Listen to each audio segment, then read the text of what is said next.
My name's Steve. I'm 67. I've got stage 4 cancer and no one comes to visit me. They tell me I've got a few weeks left. I've heard that before, but this time, it feels real. My body knows it. I used to fight, you know. The surgeries, the chemo, the endless waiting rooms that smelled like bleach and bad coffee. Now I just lie here in this hospice bed, bones aching, skin pale, mind full of ghosts. It's funny how silence can be so damn loud. The only person who really talks to me anymore is Lydia. She's my hospice nurse. Ukrainian. Kind eyes. Calm voice. She doesn't just bring me food or remind me to take the meds. She listens. Like really listens. She sits beside my bed, asks me how I'm feeling, not the kind of, "How are you?" people ask out of politeness. No, she waits for the real answer. One night, maybe 3 weeks ago, hard to tell time here, I asked her, "You want to hear a story?" She nodded. And I began to talk. I think I needed someone to remember me. I used to be someone. A husband. A father of 4. A lawyer with a sharp suit and a sharper tongue. My wife, Georgia, she was everything good in this world. Patient, graceful, warm. She made our house feel like Christmas even in July. We had 12 good years. Maybe 13, if I'm being generous. After that, I started lying. It began with a conference in Boston. I told Georgia I had a late meeting. Truth was, I was in bed with my secretary at the Hilton downtown. Her name was Amber. She wore red lipstick and called me Mr. Grant even when we weren't at work. I don't even remember what we talked about. Probably nothing. It wasn't love. It was adrenaline. After that, it got easier. The lies. The affairs. Another woman at the firm. A neighbor. Even my best friend's wife. It was like an itch I couldn't stop scratching. I became good at hiding it. Georgia trusted me. She was always busy, with the kids, with my dad who had dementia, with the PDA and Sunday service. She made pot roast every Thursday and lit a candle for me at dinner, even when I was out of town. But one day, her best friend, Carla, saw me. I was outside the Waverly Hotel in Manhattan, my hand on some woman's waist. Carla told Georgia. Georgia didn't believe her, not at first. She called me, voice shaking, said she wanted to surprise me and was driving into the city. I laughed it off, told her not to, told her I'd be stuck in meetings. But she came anyway. And she found me. I'll never forget the way she looked at me when she walked into that room. I was standing by the minibar with my fly half open. The woman in bed pulled the blanket up to her neck. Georgia didn't scream. She didn't cry. She just stared like she didn't recognize me. Then she turned around and walked out. She took the kids. Moved to her parents' place in Ohio. I thought about chasing after her, apologizing, begging her to come home. But I didn't. I convinced myself she'd be back.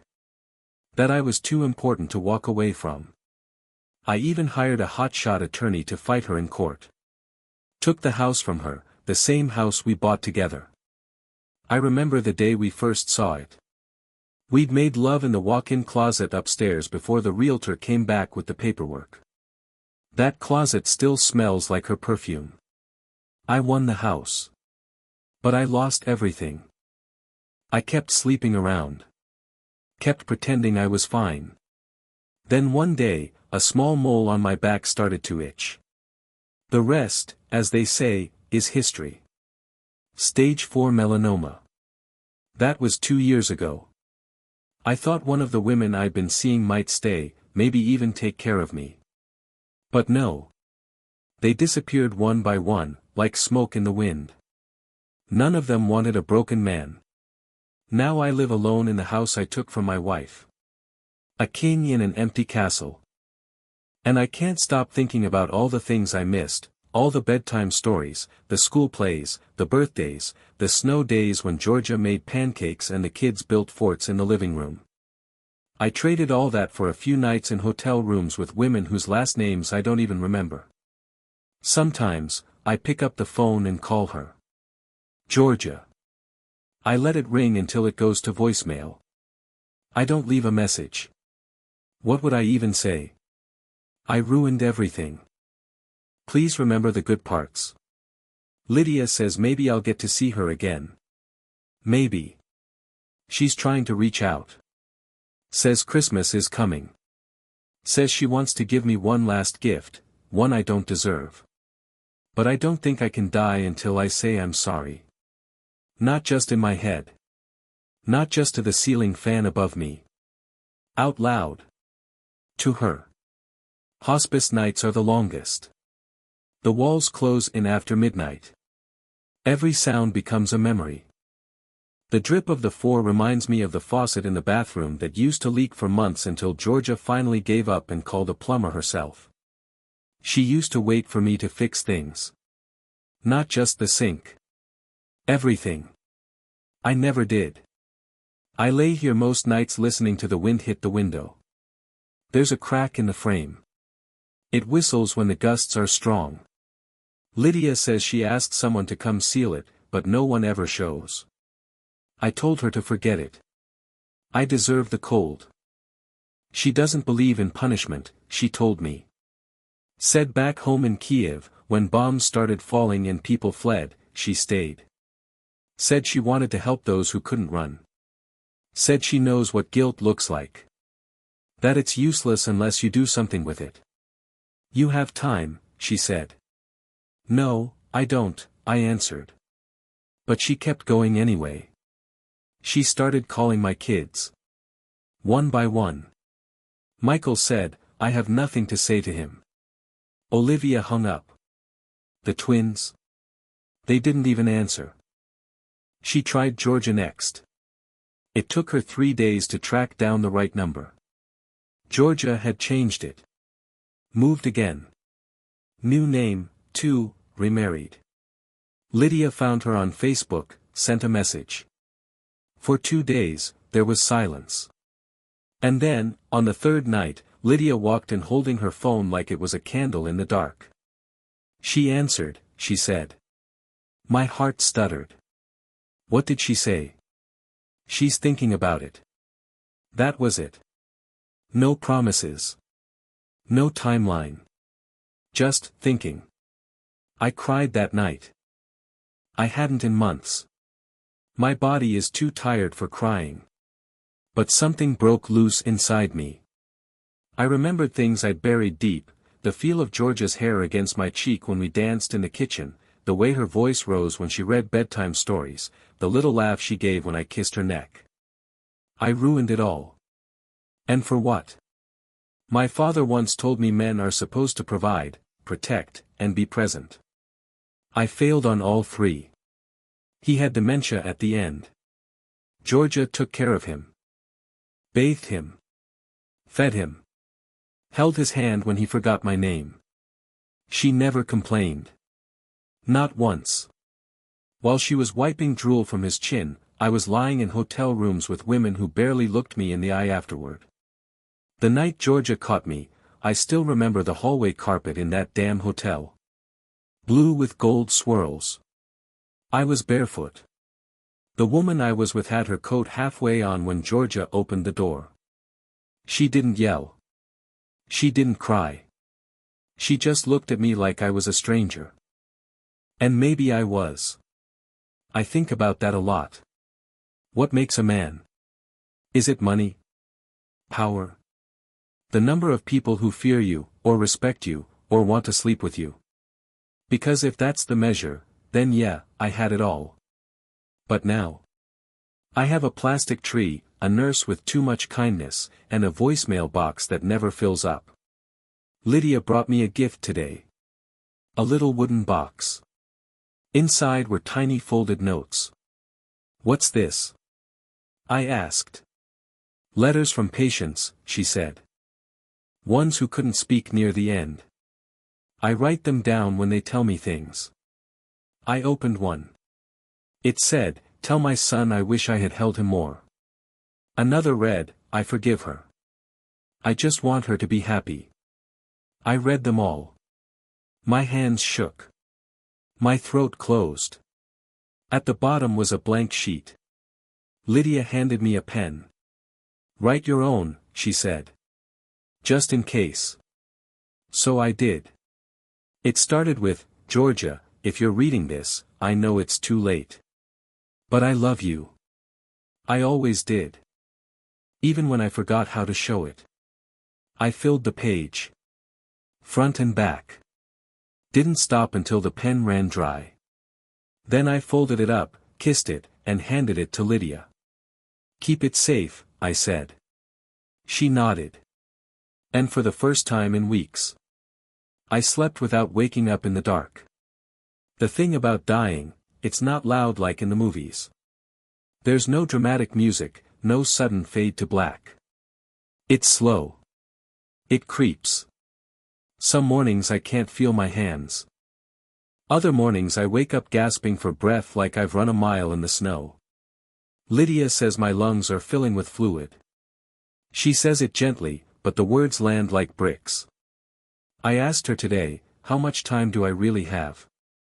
She didn't lie. "Maybe a week. Maybe less." I nodded. Didn't flinch. I think part of me already left this world months ago. But later that day, something happened. Lydia came into the room with this strange look in her eyes. Not joy. Not pity. Something deeper. "She's coming," she said. I couldn't speak. "Georgia," she said again, as if I hadn't heard her right. "She's flying in from Santa Fe. She'll be here the day after tomorrow." I couldn't breathe. Not from cancer. From disbelief. "Why?" I whispered. She said, "She wanted to look you in the eyes before you go." That night I sat in silence, staring at the Christmas lights blinking beside my bed. Green. Red. Green. Red. My whole life, I've known how to win. In court. In business. I could talk my way through any mess, spin any mistake into gold. But now, nothing I say can undo what I did. Nothing can bring back the birthdays I missed, the anniversaries I forgot, the tears I caused. Nothing can return the look of trust in Georgia's eyes. Still, she's coming. Lydia helped me shave the next morning. My hand trembled too much. She brought me a clean shirt. Blue, Georgia's favorite color, on me. "You look good," Lydia said. "She'll see the man you were. Maybe even the one you could have been." I wanted to believe her. God, I wanted to. But I also knew that apologies don't fix broken glass. They just keep the shards from cutting deeper. Later, Lydia sat with me again. "You know," she said, "in my country, people believe the soul waits 3 days after death before it leaves. So it can say goodbye. Is that what you think happens?" She shrugged. "Maybe. I've seen strange things. Families reunited at the last breath. Forgiveness whispered into ears already asleep." I looked out the window. Snow had started falling. Thick, heavy flakes. The kind that blankets everything, even the ugliest places, in white. I thought of the house I stole from Georgia. The way her handwriting still marked the doorframe of our old bedroom, tiny lines and names and dates tracking how the kids grew. Carter, age 5, "I'm taller than Chloe today." Chloe, age 5, "Not true." Georgia never painted over those marks. Even after we fought. Even after she moved out. I don't know if the house still stands. I don't know the people who live in that building now. My lawyer promised to help settle the tenants there. Maybe they see those marks and wonder who the hell Carter and Chloe were. And me? I'm just a name fading from memory. I told Lydia, I don't know if she'll forgive me. You don't need her to say the words, she replied. You just need to say yours. That night, I stayed awake. Practicing. Georgia, I'm sorry. Georgia, I failed you. Georgia, you were right. Nothing felt like enough. But I had to try. Because this time, I wouldn't run. Not from the pain. Not from the truth.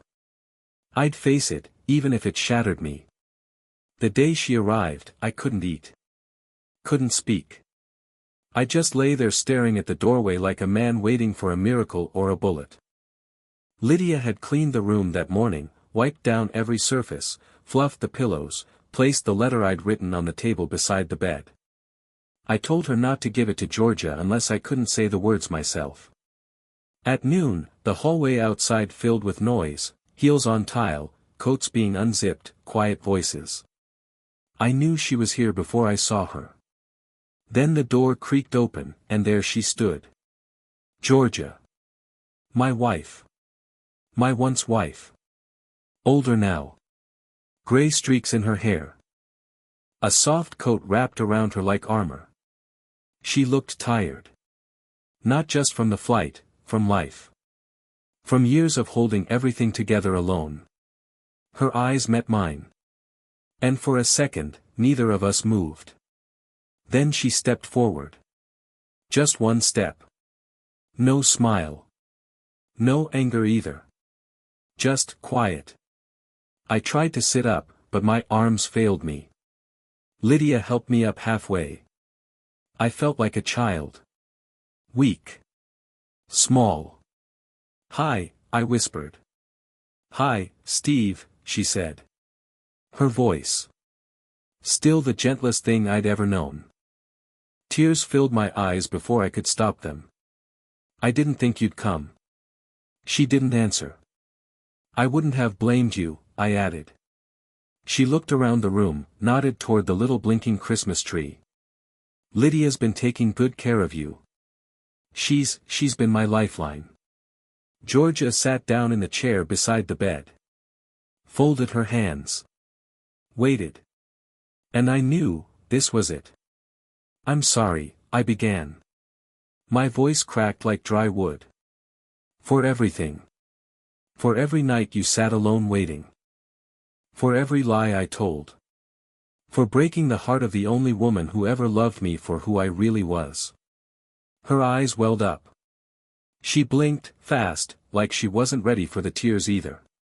I was stupid, I said. And selfish. And I thought I had more time to fix it. But I didn't. Still, she said nothing. And then I reached for her hand. My fingers trembling, paper-thin skin stretched over bone. She hesitated. Just for a second. Then she took it. Her hand was warm. Familiar. Like home. I missed you, I choked. She squeezed my fingers gently. You broke me, she whispered. For a long time. I nodded. I know. I wanted to hate you, she added. But I couldn't. I closed my eyes. I remember everything, I said. Cape Cod. The closet in the old house. Sunday mornings in bed. The way you laughed at my dumb jokes even when they weren't funny. She smiled. Just a little. Just enough to break me open. You remember the doorframe? I asked.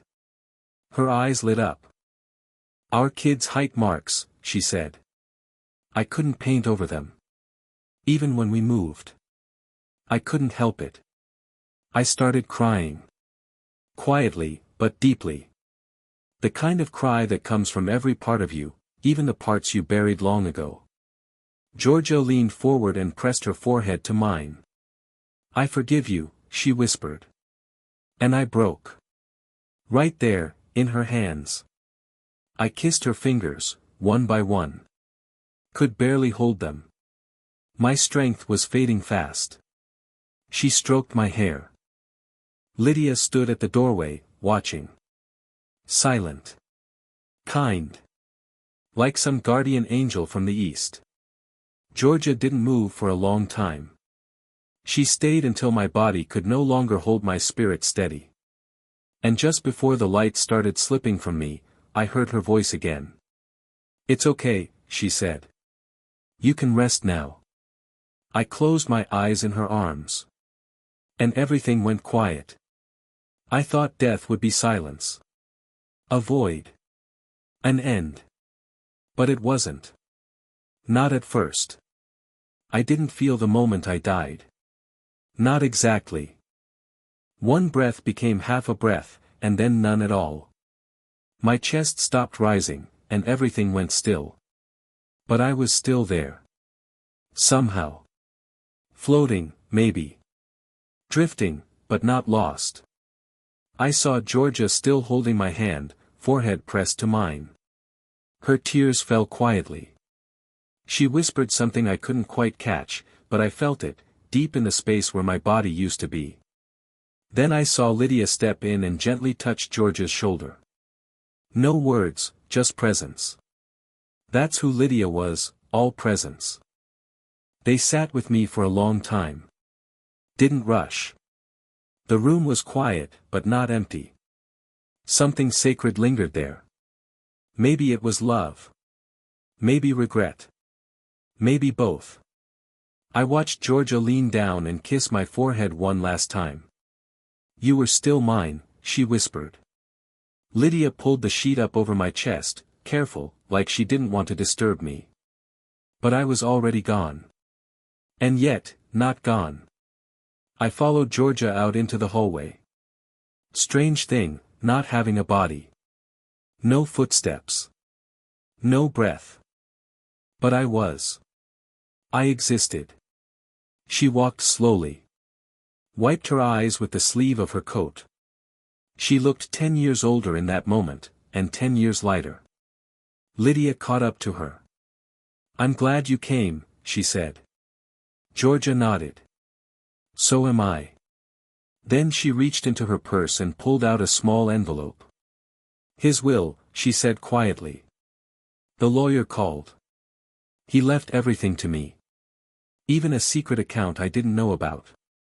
Lydia raised her eyebrows. "How much?" "2 million." They both stood there in silence. Then Georgia smiled, just a little. "That man. Always dramatic." Lydia laughed. "Yes. But he loved you." Georgia nodded slowly. "I think. I know that now." She stepped outside. Snow was falling again. She tilted her head back, let it land on her face. Just for a second, she looked like the girl I married, wild and free and full of fire. I stayed near her as long as I could. Watched her get into a cab. Watched her hold my letter in her lap and trace her finger over the words.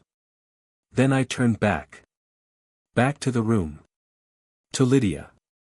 She sat down beside my empty bed and pulled out her notebook, the one she used to write down final words. She didn't write mine.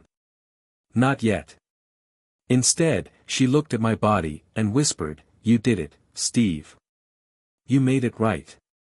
I wanted to say thank you. To her. For seeing the man buried beneath the ruin. For giving me the chance to say the things that matter before the silence came. The light in the hallway began to stretch, wider, brighter. And I felt it. The pull. Not scary. Warm.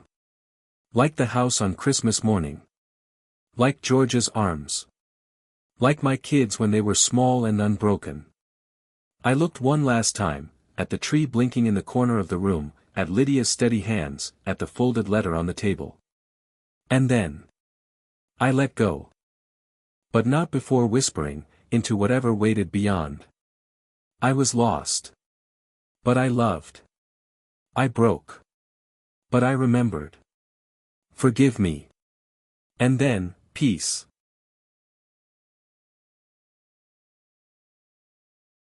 Thank you for your attention. It was only one story from my grandma's diary. We found this diary a half of the year ago when my grandma passed away. She didn't told me before that she collected her patient's story. She worked like a nurse at one of the biggest American hospice. Believe me, I know you heard a lot, but I will force you to be surprised, because here you can read a lot of very important stories about people's feelings about big love and big regrets. Thank you for your attention. Subscribe to this channel and just wait for new stories. Bye.